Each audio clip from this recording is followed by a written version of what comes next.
Om Shri Sai Ram. Dharma Vahini by Bhagwan Shri Satya Sai Baba. Chapter 3. Any act dedicated to God is a dharmic act.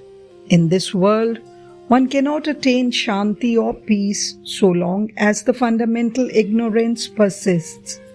Mere change of place, prompted by the desire for more worldly comforts or the need for satisfying some passing emotions like raga and dvesha or affection and hatred, will not give lasting peace. When there is no light in the house, can you properly reorganize things by mere readjustment of furniture here and there, groping in the dark, or can the passage across the room be rendered any easier, avoiding the furniture? Can we then kill and injure in the name of God? Can we then kill and injure in the name of the Lord, dedicating the acts to Him and call them acts of dharma? Well, in order to attain the attitude of dedicating all his activities to the Lord, one should be filled with shanti or peace, satya, truth, prema, love, and ahimsa, non-violence, isn't it? How can cruelty and callousness coexist with these virtuous characteristics? To have the spirit of dedication to God, one must have first won the above four noble qualities. Devoid of these, committing cruel deeds and merely calling as Ishvara Paranam, dedicating to God, will not make those deeds as acts of dharma. Devoid of these, committing cruel deeds and merely calling as Ishvara Arpanam, that is, dedicating all things to God, will not make those deeds as acts of dharma. Acts which are expressions of dharma are eternal in nature, they are deathless. Those who do such acts too become Amrita Swarupa or embodiment of eternity. Because of not engaging in such sacred acts, man is degrading himself from his status of Amrita Putra or child of eternity to the status of Anrita Putra or child of futility. What an unfortunate thing this is! Holding nectar in the grasp, he is drinking the poison of sensual pleasure. One can only bewail that this fate has overwhelmed man, neglecting the eternal bliss which is attained from the constant contemplation of the fundamental Atmic reality of the universe. He is entangling himself in the external trappings of transient, illusory, objective world of appearances and distancing himself from the eternal Atma Dharma. Is this the dharma prescribed to mankind? In the Gita too, it is declared, I am the abode of moksha or liberation, the abode of Amrita or eternity. I am the embodiment of timeless dharma. I am the basis of Brahman, whose true form is eternal bliss. This shloka verse is in the 14th chapter. Brahmano hi pratishtham amritasya avasya cha sarvatasya cha dharmasya sukhasyai kantishya cha. It is this Amrita Dharma or the immortal Dharma which is described in the Upanishads, and since the Gita is the kernel of the Upanishads, the same is emphasized in the Gita too. Therefore, dharma karma or acts of dharma should not be taken as ordinary deeds. Dharma karma is the very essence of Atma. Those who walk along it are very dear to the Lord. Therefore, to become dear to God, one has to perform true dharma karmas. That is why the Gita teaches Atma Dharma to Arjuna through the practice of dharma karmas. These are delineated in shlokas 13 to 20 of chapter 12. Those who have drunk deep at the fountain of the Gita will know them. The most important of the shlokas in this context is Ye tu dharma amritam idam yathoktam paripushpasyate shraddhana mat parma bhaktas te tiva me priya. What a grand idea this shloka conveys. In this shloka, the Lord states, the one who never diverge from the path of dharma and honor it with full faith and without any aversion, who think of me as their highest goal, are very dear to me. Note the expression dharmaya amritam used here. Ponder over it and draw inspiration from it. The nectar of the Lord's grace is deserved only by those who adhere to Bhagavad Dharma or the divine Dharma or fundamental Dharma. Simple folk believe that they have bhakti or devotion towards the Lord, but that is not enough. Do not be satisfied just with that. They should inquire whether the Lord has love towards them. People who pine to discover this are rather rare, but that is really the true measure of spiritual success. Man must fulfill a multitude of corporeal duties. The same person is king to his subjects, son to his parents, enemy to his enemies, husband to his wife, father to his son, etc. He plays many roles. Yet, if you ask him, who is he? Would he say any of these relationships as his distinctive mark? No, he cannot, for they are marks or activities pertaining to physical relationships. They are all names and forms that result from various activities. Nor can he reply that he is the head, the feet, the hands, the stomach, etc. For they are but the limbs of his physical form. He is distinct from all the limbs and beyond names and forms. He is currently known as Aham, I am. Reflect over the entity well and discover who that I really is. Now, while it is so hard to analyze and understand your own true entity, how can you pronounce judgment on other entities with any definiteness? What you refer to as I and as you relate to the body, the appearance. They do not refer to Sat or true existence. The Atma is one and indivisible. Dharma based on that is genuine Dharma. Some raise a meaningless question. You go on saying Atma, Atma. Well, what is the form of this Atma? Is there a form for Atma? Immortality is its Swarupa or form. Dharma is its Swabhava or nature. Nishchala, that is immutable, and Nirmala, unblemished, are its gunas or attributes. It cannot be limited by any particular name or form. All the activities done with the physical form, that is body, should be practiced with the spirit of Atma Swabhava and Atma Dharma. The body alone has name and form, and so in every activity of the body, you should manifest the Atma Dharma.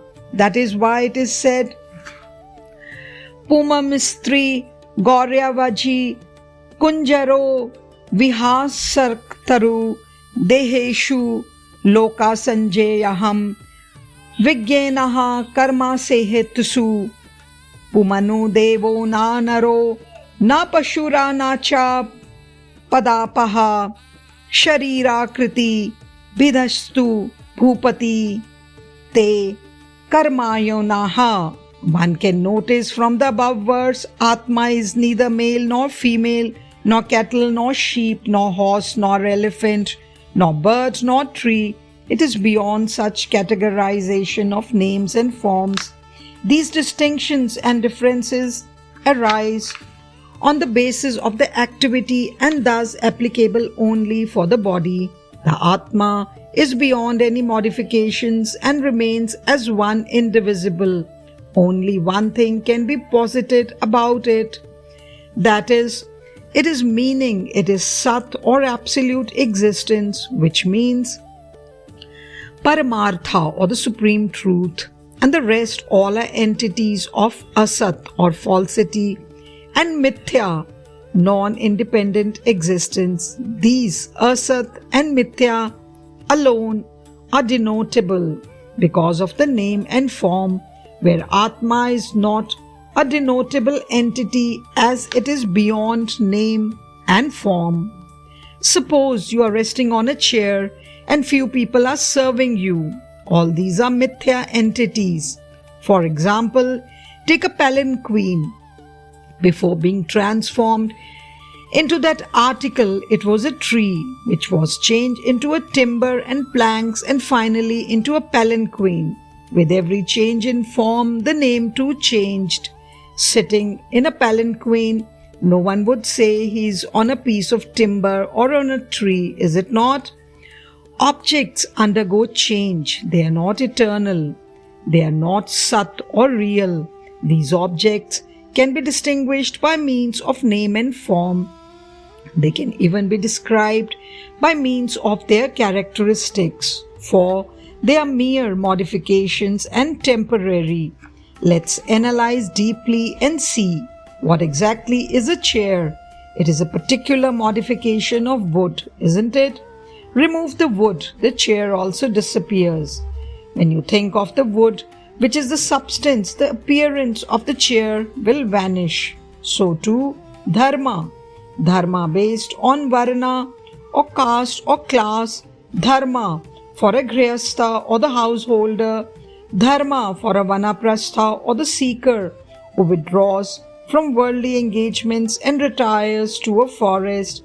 Dharma for a sannyasa or the renunciant. Dharma from a brahmacharya or the student. This dharma, that dharma, all are modifications of the basic dharma, like the chair, the bench, the palanquin, etc. The separate varieties disappear once you go deep into their nature. These are only deha dharmas that fade away, and the atma dharma alone remains. Just as the articles of the furniture vanish and the wood alone remains, the prakriti dharmas or the objective dharmas disappear and atma dharma alone shines in unique glory. Of course, for worldly existence, the deha dharmas are very much necessary. I won't say they are not needed. Just as wood is turned into furniture and used as different tools for the sake of worldly needs, if the atma dharma or the sanatana dharma or the satya dharma is shaped into different tools, such as dharma for a grihastha, dharma for vanaprastha, dharma for a sannyasa, dharma based on varna, dharma for women, dharma for men, etc., and practiced, will the original atma dharma change or perish? No. The basic stuff is the same in all. The substance is identical in every separate form.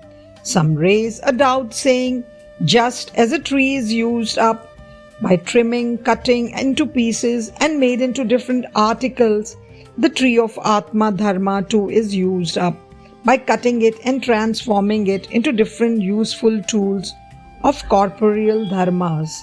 Isn't it? True. But is it possible to remove the essence of a tree, that is wood, from any of the articles derived from the tree? No. In the same way, any dharma derived from the tree of Atma Dharma will have the essence of the Atma Dharma only. Essence cannot be changed. So, Atma Dharma cannot vanish so long as your worldly dharmas are derived from the tree of Atma Dharma. They can be transmuted, transformed and modified into various forms for different purposes. There is no harm. It is enough if you do not submit the Atmic Dharma to the forms of worldly dharmas, meaning a tree can be made into different articles of use, but it is not possible to make different articles into a tree.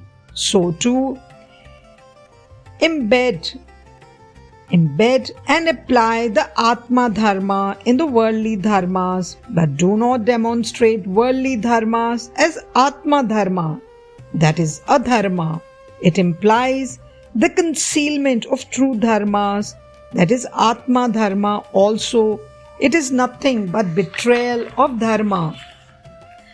Dharma is Naitika Vartana or the moral conduct. Naitika Vartana is Jyoti or light. Jyoti is Ananda Swarupa or the form of bliss. Dharma is characterized by Pavitrata or holiness, Shanti or peace, Satya, truth, and Shama, forbearance. Dharma is yoga. It is Satya or truth. Dharma is the basis for everything. Its attributes are Nyaya or justice, Indriya Nigraha or sense control, Maryada or sense of honor, Sahanam or patience, Manchittanam or goodness, Dhyana or meditation, Gambhirya or majesty, Anuraga affection, Ahimsa non-violence. Dharma persists through the ages, it is eternal. One can develop Vishwa Prema or boundless love through the practice of Dharma. It is the highest sadhana or discipline. All this unfoldment or the creations or Srishti began with Dharma. All this whole universe is stabilized by the Dharma only. Satya or truth is inseparable from Dharma. Dharma is the law of the universe, which makes the sun and the moon revolve in their orbits. Selfless Dana dharmas or the deeds of charity, Vedas, mantras, hymns, jnana or the spiritual wisdom, they all convey dharma. Dharma is sashana, cause, path, ordinance. Wherever there is naitika pravartana or adherence to morality, there one can see dharma in action. In the Bhagavata too it is said, where there is dharma, there is Krishna. Where there are both dharma and Krishna together, there is victory. So, dharma is the very embodiment of the Lord.